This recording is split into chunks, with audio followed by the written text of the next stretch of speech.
The sound of a fork hitting a ceramic plate shouldn't sound like a gunshot, but when the silence at your table has been fermenting for 45 minutes, everything sounds like violence. We were at Le Jardin, the kind of place where they charge you $30 for pasta and $300 for the privilege of whispering. Melissa wasn't whispering. She was laughing, a throaty, vibrant sound I hadn't extracted from her in 3 years, directed entirely at the glowing rectangle in her hand. It was Daniel. It was always Daniel. If you're reading this and feeling that familiar tighten in your chest, do yourself a favor and subscribe, because I'm about to show you exactly how to handle the disrespect you've been swallowing. She typed with a fervor that bordered on manic, her thumbs dancing over the glass screen while her risotto went cold. "Is the food okay?" I asked, my voice scraping against the quiet atmosphere of the restaurant. She didn't look up. "It's fine, Alan. Just give me a second. Daniel's having a crisis with his gallery opening." Daniel, the ex who never really exited, the brooding artist who needed my wife's emotional labor because his own life was a perpetual chaotic abstract painting. I took a sip of the overpriced Cabernet, feeling the tannins dry out my mouth. "He seems to have a crisis every Friday night, usually around the time the check arrives," I noted, keeping my tone level. Melissa's head snapped up. The smile vanished, replaced by that familiar look of irritated tolerance, like I was a dull child interrupting a lecture on quantum physics. "He's going through a hard time. You wouldn't understand. You treat everything like a spreadsheet, Alan. Daniel feels things. I feel things," I said, cutting a piece of steak with surgical precision. "I feel like I'm having dinner with a phone." She slammed the phone down onto the white tablecloth. The screen was still lit, showing a wall of blue text bubbles, her contributions to his ego. "You are so jealous. It's pathetic. We are just friends. Why can't you accept that I have a history, that I have a life outside of this stagnation?" She waved a hand at me, at the table, at the life I'd spent 15 years building for us. "Stagnation," I repeated. "Is that what we call stability now? I didn't realize paying the mortgage on the house where you text him from was stagnation." "Stop throwing money in my face." Her voice rose, cracking the ambient hush of the room. A couple at the next table glanced over, then quickly looked away. "That's all you have, Alan. Money and rules. You want to control who I talk to, who I care about. You're suffocating me." I placed my knife and fork down, parallel, perfectly aligned. "I'm not trying to control you, Mel. I'm asking for basic respect. You're emotionally dating another man in front of your husband." That was the trigger. She stood up, her chair screeching against the floorboards. Her eyes were blazing, filled with a resentment that must have been marinating for a decade. She looked down at me, and I saw it. The absolute certainty that I would fold. I always folded. I always apologized. I always bought the peace. "I am done with this insecurity," she hissed, leaning over the table. "So here's the deal. Either you accept my friendship with Daniel fully, without your passive-aggressive comments, without your brooding, or you can go right now. I'm not doing this anymore."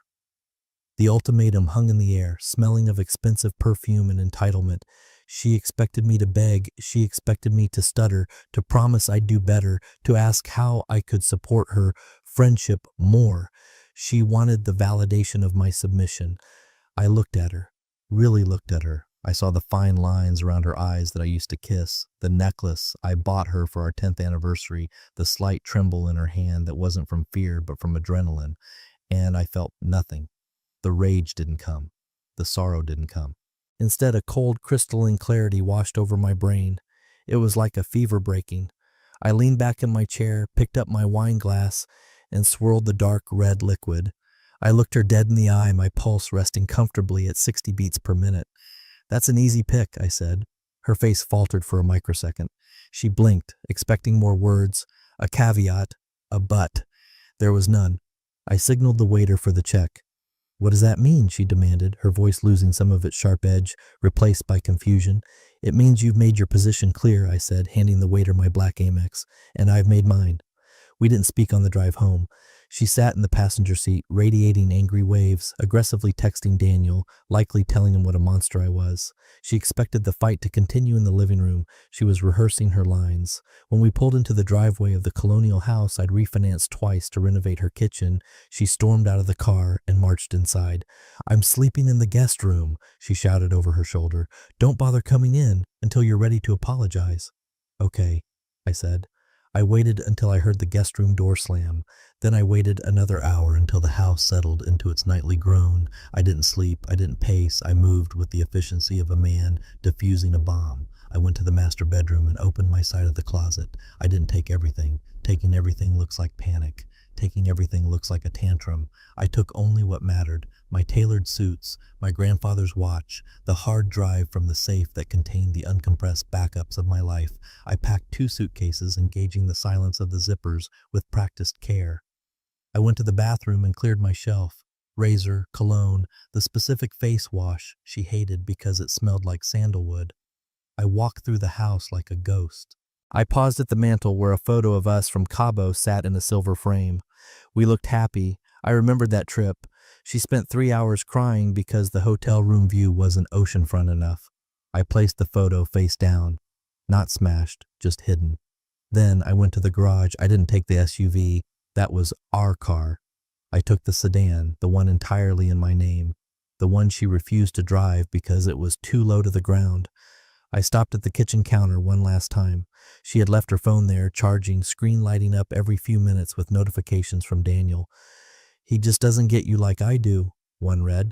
I pulled a single item from my pocket, a small velvet box containing the diamond earrings I was supposed to give her for her birthday next week. I opened the box, took the earrings out, and dropped them into the garbage disposal. I left the empty velvet box next to her phone. Then I walked out the door, locked it behind me, and drove into the darkness. I didn't look back at the house. I checked my rearview mirror once, saw the dark windows, and felt the first breath of oxygen I'd had in years. She wanted a choice. She got one. The morning sun hits the master bedroom at a sharp angle around 7:15 a.m. I know this because, for 12 years, I was the one closing the blinds so Melissa could sleep in. Today the blinds stayed open. I wasn't there to see it, but I know exactly how it played out. My knowledge of Melissa is encyclopedic.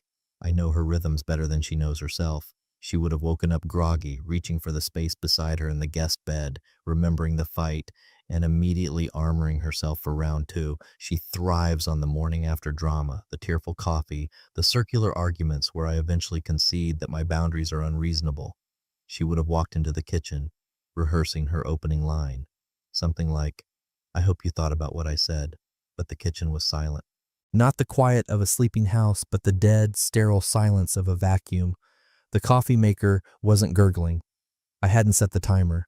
The smell of the dark roast she loves wasn't masking the stale air of the argument. She probably huffed, annoyed that I was punishing her by not making coffee. She would have reached for her phone on the counter, seen the empty velvet box. Confusion first. She'd open it, find nothing, and frown. Was it a peace offering, a threat, a mistake? She wouldn't understand. Not yet. Then the search. She checked the living room. Empty. The home office, the chair pushed in perfectly, the monitor cold. She'd march up to the master bedroom, ready to drag me out from under the covers. She'd fling the door open. The bed was made. Not just pulled up, but military corners, stripped of the chaotic duvet tangle she leaves. She'd look at the closet. My side wasn't just empty, it was erased. No wire hangers left clattering on the rod, no stray socks, no dust bunnies where the shoe rack used to be. I had vacuumed the carpet indentations where my luggage had sat. It looked as if I had never lived there. This is the moment the panic starts. Not the "he left me" panic, but the "where is my stuff" panic. She is a creature of habit, and I was the habit. She'd reach for her phone to call me. Call failed. She'd try again. Call failed. She'd switch to text. "Stop playing games, Alan. Where are you?" The message bubble would turn green, Android green, or just not blue, the visual confirmation that the connection was severed. I had ported my number to a burner phone at 3 a.m. and then disabled it. She called my brother Mark. I had briefed Mark 3 weeks ago. I told him, "If she calls, you don't know where I am. You're worried too. Keep it brief." Mark hates her. He's been waiting for this day since the wedding rehearsal dinner when she made a scene about the napkins. She likely paced the kitchen, the silence growing heavier, pressing against her eardrums. That's when she would see it. I left it on the island, right where I usually put her morning vitamins. A single folded document, no envelope, just thick legal grade paper, a no contact agreement. It wasn't a divorce petition, not yet. That's too standard. This was a specific legal instrument stating that any attempt to contact me directly or through third parties would be considered harassment and documented for future proceedings. It was signed, notarized. I have a notary friend who owes me, and dated for that morning. But the real twist wasn't the paper. It was what was sitting on top of it, the remote control to the smart home system. Melissa doesn't know how the house works. She knows buttons work, but she doesn't understand the infrastructure. I had unlinked her phone from the admin controls. I had reset the master passwords. The thermostat was locked at 62 degrees, too cold for comfort, just warm enough to keep the pipes from freezing. The internet specific to the TVs was throttled to dial-up speeds. I could picture her standing there, shivering in her silk robe, clutching the legal notice, realizing that the environment itself had turned hostile. She wasn't just alone. She was stranded in a machine she didn't know how to operate. She would text Daniel. "Alan is gone. He took his stuff. He's acting crazy."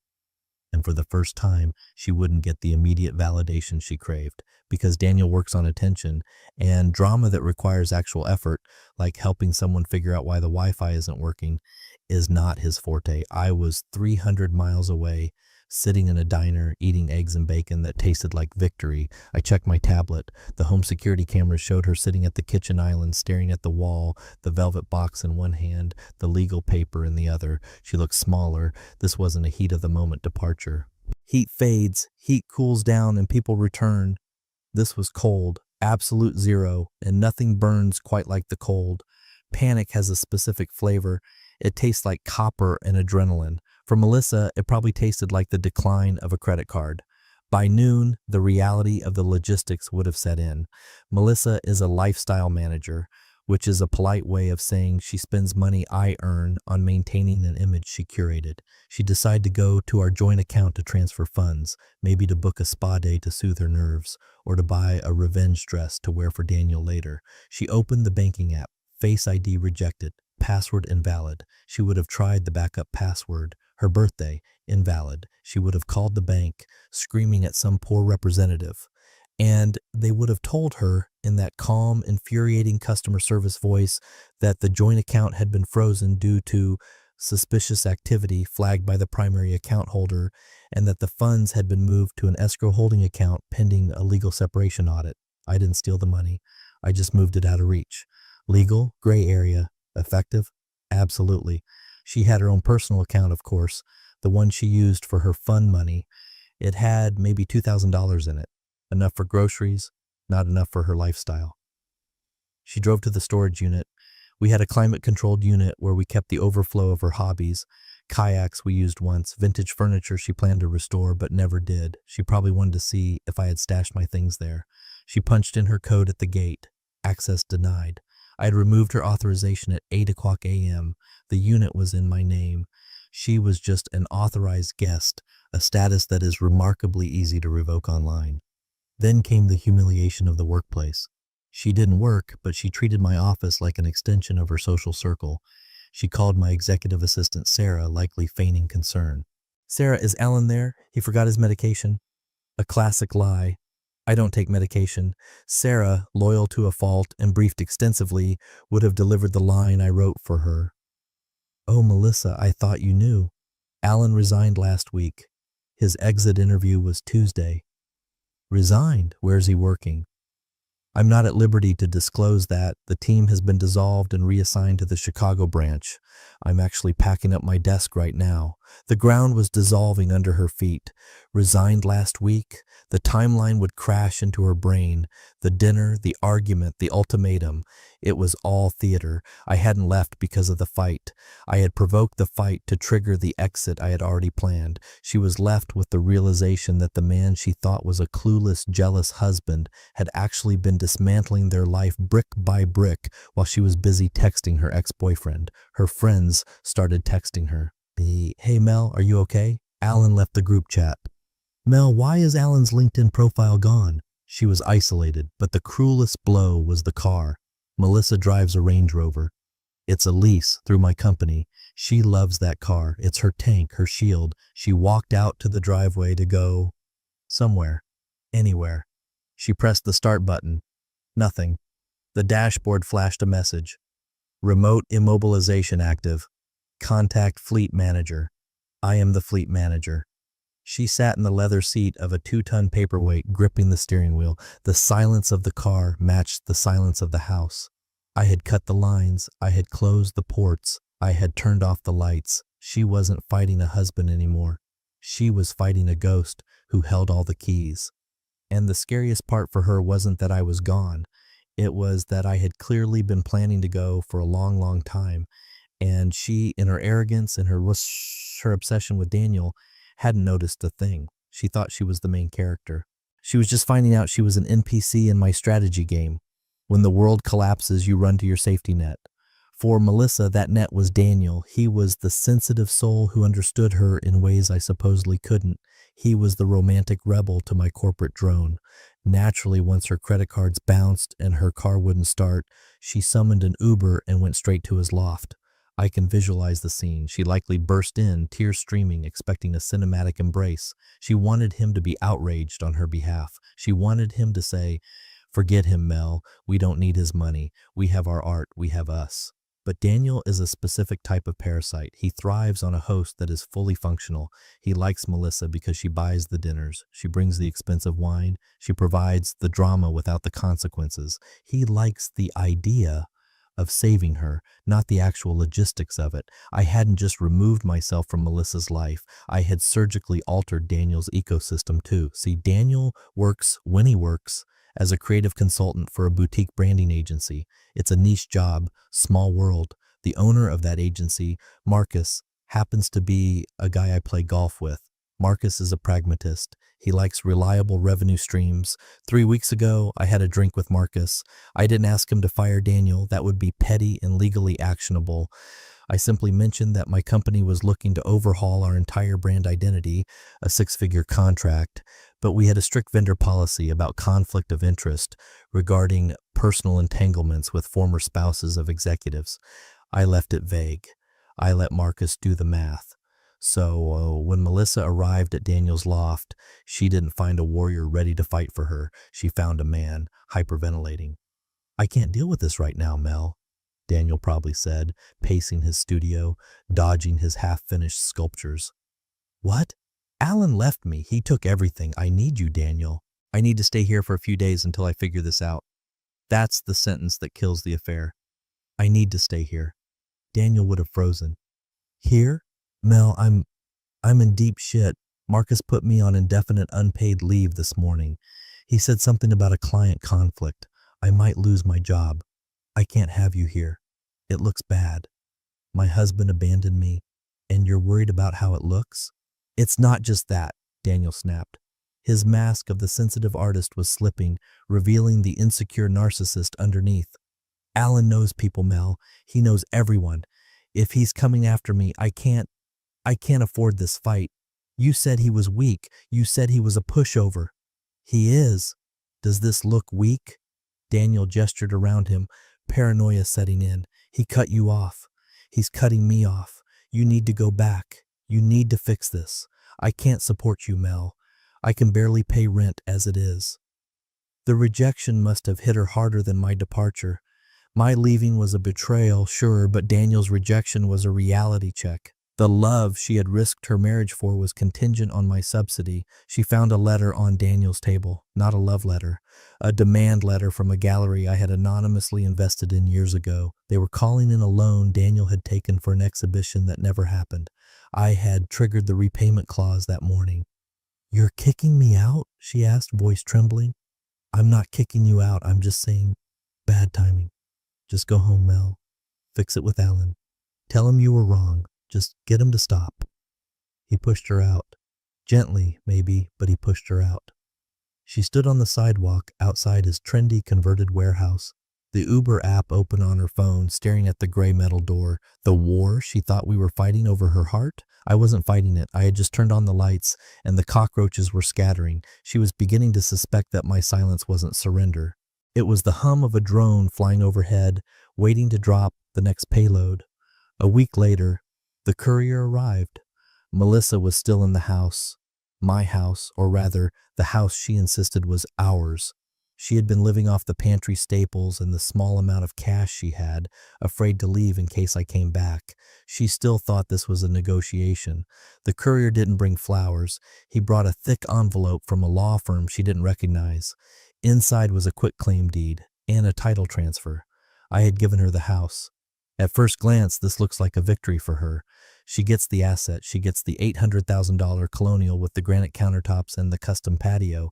She probably felt a surge of relief, maybe even triumph. He felt guilty, she told herself. He gave me the house to buy my silence. But reading is fundamental.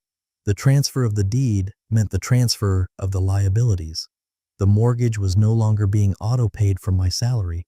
It was now her sole responsibility. The monthly payment is $4,200. The property taxes, due in 3 weeks, are another $6,000. And then there were the deferred maintenance issues. Before I left, I had scheduled a roof inspection.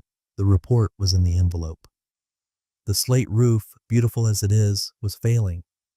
Estimated repair cost, $28,000. It needed to be done before winter, or the insurance policy, which I had also transferred to her name along with the premium bill, would be void. I also canceled the landscaping service, the pool maintenance, and the pest control. The house wasn't a gift. It was an anchor. She walked around the rooms, turning on lights. I had paid the electric bill through the end of the month, a small mercy, but the house felt different. It wasn't a home anymore.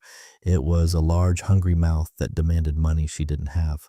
She sat at the kitchen table with the documents spread out. There was a sticky note attached to the utility transfer forms. It wasn't in my handwriting.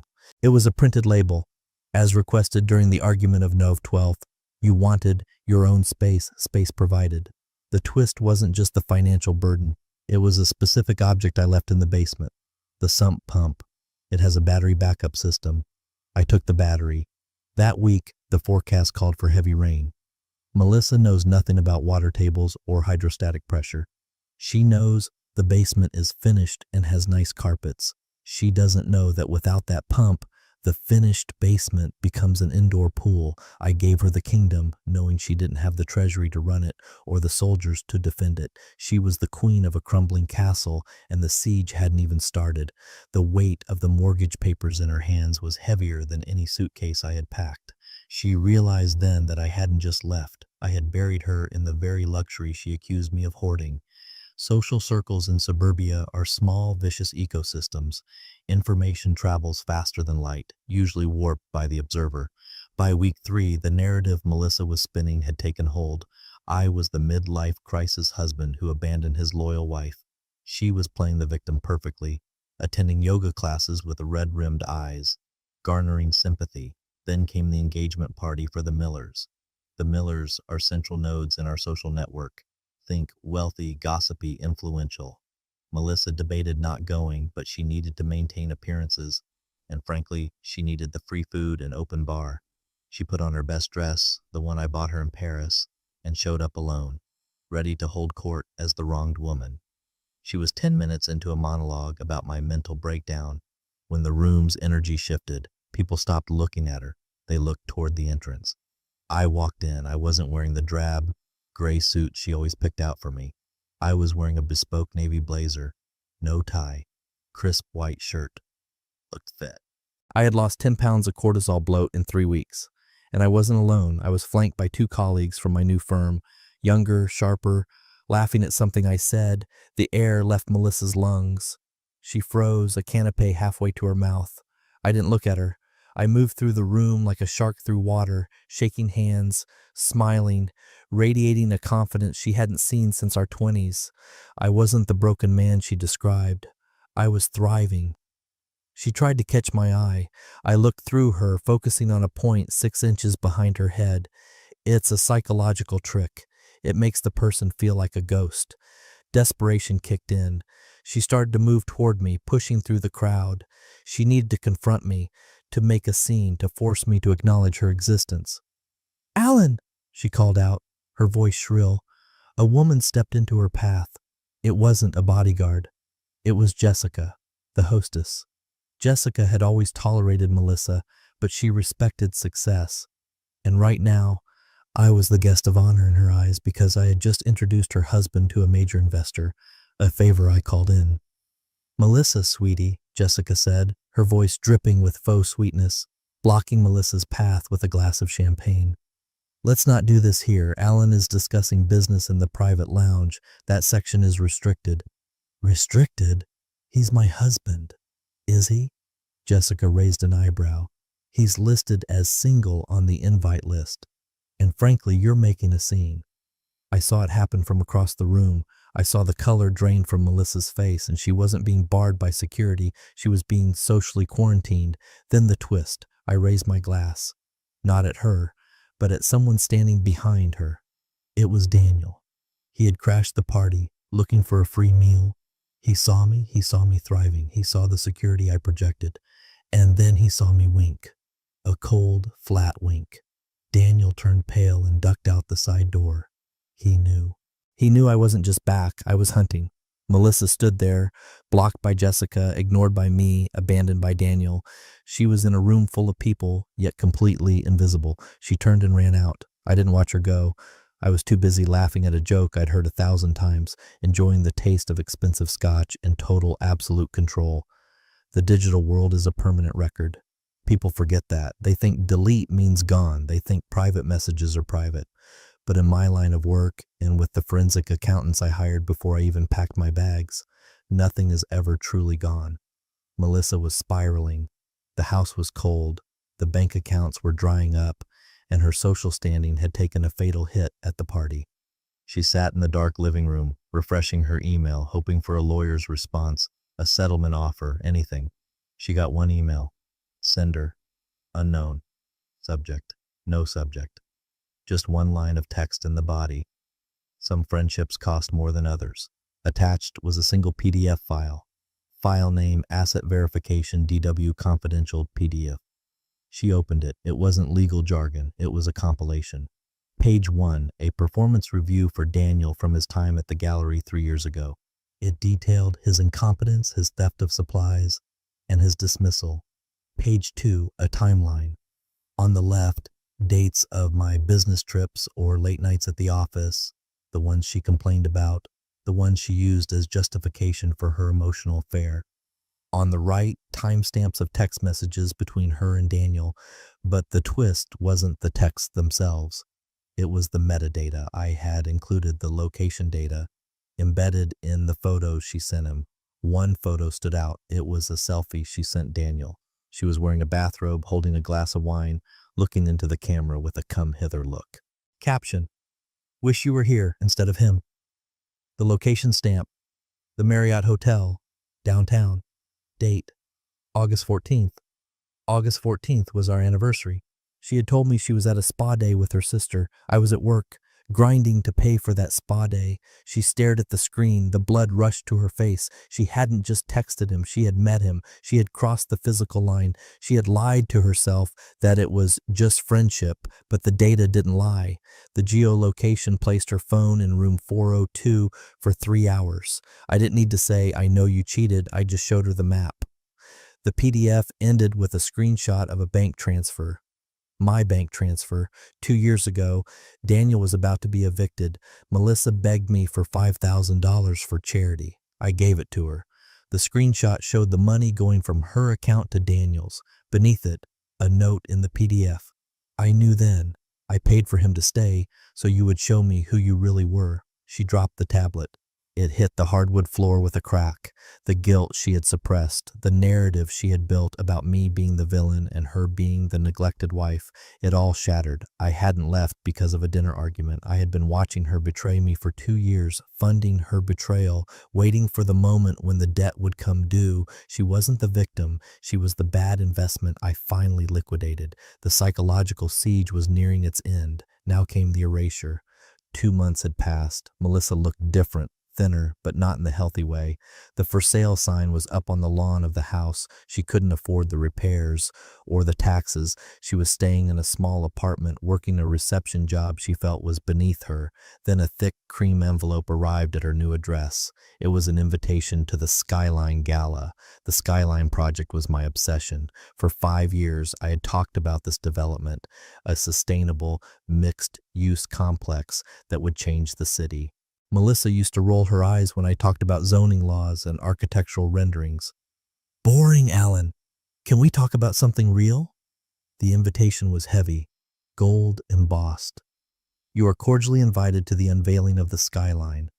She stared at it. Why invite her? Was this an olive branch?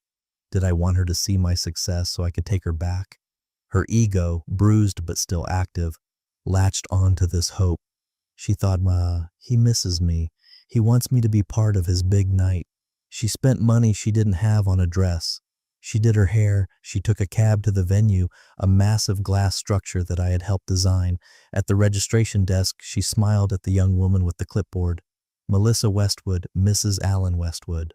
The girl scanned the list. She frowned. I have a Melissa. Miller? Your maiden name? Melissa flinched.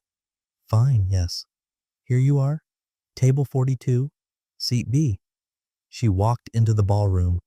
It was magnificent. The city's elite were there.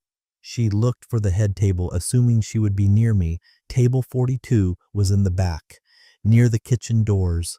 Her seat card read, Observer, not wife, not guest, observer. The lights dimmed, spotlight on the stage. I walked out. I looked powerful. The microphone didn't screech. I spoke about vision, about sacrifice, about cutting away the dead weight to build something that lasts. I never mentioned my family. I never mentioned support at home. Behind me, a massive screen projected the names of the founding partners. A. Westwood, M. Vance, J. Sterling. And then, the twist. The project's architectural model was unveiled in the center of the room. It was beautiful. The central tower had a name etched in glass. The Aurora. Melissa gasped. Aurora was the name of the daughter we never had, the one we talked about having until she decided kids would ruin her figure. I had named my legacy after the future she denied us. She sat there in the back, next to a waiter station, watching me build the world she had called boring. She wasn't being punished with shouting or anger. She was being punished with insignificance. I had built a monument to my freedom, and I invited her solely so she could see that she wasn't even a footnote in the blueprint. The applause was thunderous. I stood center stage, basking in it. It wasn't ego, it was validation. I had spent a decade shrinking myself to fit into Melissa's narrative of the boring husband. Now I was expanding to fill the room. The Q&A session began. This was the dangerous part, the unscripted part. A reporter from the City Business Journal stood up. I knew him. He was a shark. Mr. Westwood, he projected, this project was in the dream phase for years. Rumor has it your wife was instrumental in the early design concepts. Is she here tonight to share this victory? The room went quiet. People love a good power couple story. Melissa, at table 42, straightened up. Her heart hammered. This was it. This was the moment I would acknowledge her, maybe even call her up. Redemption. I paused. I took a sip of water. I looked out into the darkness of the auditorium. I knew exactly where table 42 was, but I didn't look at it. That's a common misconception, I said, my voice steady, amplified through the speakers. Design requires focus. It requires a singular vision. Collaboration is great for execution, but for creation, you need solitude. I leaned into the mic. I worked alone. The only thing that influenced this project was the freedom of a clean slate. The reporter pressed, so no family support? My team is my family, I said, and my work is my partner. The room applauded again, accepting the answer as the eccentricity of a genius. Melissa felt the air leave her body. I worked alone. It was a public rewriting of history. She had listened to me vent about this project for years. She had, technically, been there. But by denying her presence, I wasn't just lying. I was erasing her emotional labor, just as she had erased my value as a husband. The twist was physical. A waiter approached her table. Ma'am, the gentleman on stage asked me to give you this. He handed her a small envelope. She opened it with shaking hands. Inside was a check. It was for $5,000. The memo line read, Repayment for the charity loan. Daniel. Debt settled. I had paid her back for the money she stole to give to her lover. In public. A waiter. While I stood on stage being celebrated, she looked up at me. I was smiling at the crowd. I had turned her betrayal into a transaction. closed the ledger, and balanced the books. She wasn't a wife anymore. She was just a vendor I had finally paid off. She stood up, legs wobbling, and fled the room for the last time. The parking lot was cold. The adrenaline of the speech was fading, replaced by the dull ache of exhaustion. I walked toward my car, a vintage Porsche 911, the car I had wanted since high school, the car Melissa said was impractical and selfish. She was waiting for me. Of course she was. She was leaning against the lamppost, shivering in her expensive dress. She looked like a ghost of the woman I married. "I didn't think you'd actually leave," she said. Her voice was brittle. I stopped. I didn't approach her. I stayed near the door of my car. "You told me to go, Melissa. Remember? Either accept it or go." "It was just a fight," she cried out, stepping forward. "Couples fight. People say things they don't mean." "I don't," I said. "I never say things I don't mean. That's the difference between us." "I lost the house," she whispered. "I lost Daniel. He blocked me, by the way. I'm living in a studio apartment. I'm working at a dental office. Are you happy? Is this enough revenge?" I looked at her, and I felt a strange emotion. Not hate, not love. Pity. "It wasn't revenge," I said softly. "Revenge implies I'm doing this to you. I'm not. I'm just doing this for me. You were the one who set the terms, Mel. You wanted a life where your actions didn't have consequences. I just gave you the consequences." "Can we talk?" she begged. "Please, just coffee. Let me explain." I reached into my pocket. I pulled out my keys. "There's nothing to explain.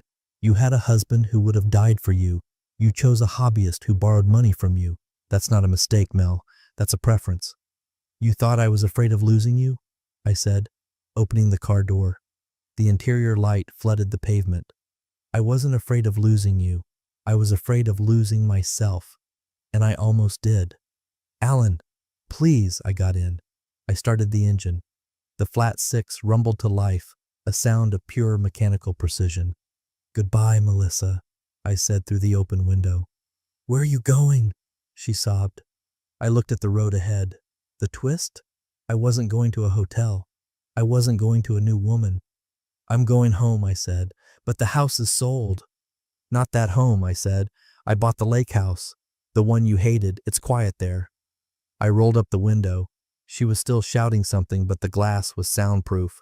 I put the car in gear and drove away.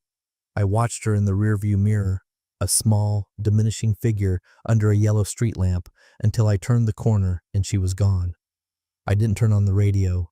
I just drove, listening to the engine, enjoying the company of the only person who had stuck by me through the whole ordeal, myself.